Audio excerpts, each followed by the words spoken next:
बांधवगढ़ नाम तो सुना ही होगा।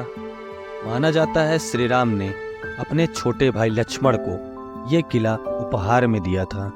त्रेता युग खत्म हो चुका है, लेकिन इतने सुंदर इतिहास को कोई नहीं भुलाता। इस किले में कई शासकों ने राज किया है, लेकिन 14वीं शताब्दी में बांधवगढ़ ने खुद को बघेल शासकों के हाथ में सौंप दिया। मगर घने जंगल में आना जाना आसान नहीं था।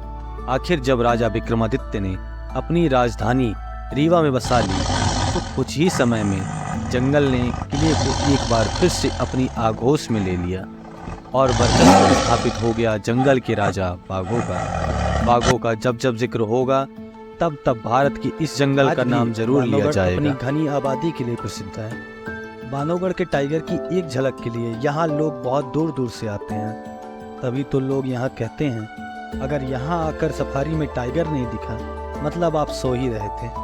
पर बांधवगढ़ कभी ऐसा नहीं था, कम से कम बीती सदी में तो नहीं था। बांधवगढ़ का पहले एक शिकारगाह के रूप में इस्तेमाल किया गया।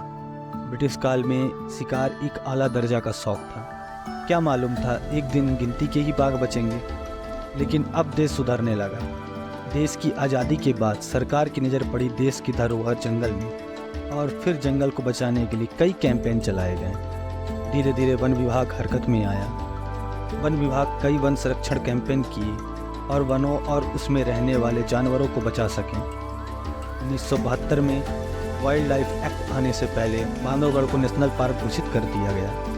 1973 में प्रोजेक्ट टाइगर के नाम पर एक मुहिम चलाई गई और बांधवगढ़ फिर से फलने फूलने लगा और फिर से बन गया बाघों के लिए एक प्राकृतिक आवास। आज पूरे 50 साल हुए इसे राष्ट्रीय उद्यान बने हुए। शुरुआत में इसे 105 वर्ग किलोमीटर के रूप में उद्यान दिया गया था। यहाँ कई सारे गांव हुआ करते थे, लेकिन यहाँ के लोगों ने अपना गांव छोड़कर फॉरेस्ट को दे दिया, जिसमें से सबसे मुख्य गांव था बठान। सबसे बड़ा योगदान यहाँ के रहवासियों का भी रहा। आज हम जिनकी जिप्सी में घूमने के लिए आते हैं, वो भी कभी यहाँ रहवासी हुआ करते थे, जिनका बचपन यहाँ की गलियों में पैदल घूमते हुए गुजरा है। हर साल जन्माष्टमी के दिन शेष सैया तक के लिए गेट खोल दिया जाता है, जिससे लोग अपने आराध्य विष्णु और लक्ष्मण दरबार को देख पाएं। बात बांधवगढ़ के इतिहास की हो रही हो और सीता मंडप का नाम ना आए, ऐसा हो ही नहीं सकता। भगवान श्री राम और माता सीता के विवाह मंडप से दिखने वाली ये जगह वाइल्ड लाइफ प्रेमी किसी और वजह से जानते हैं।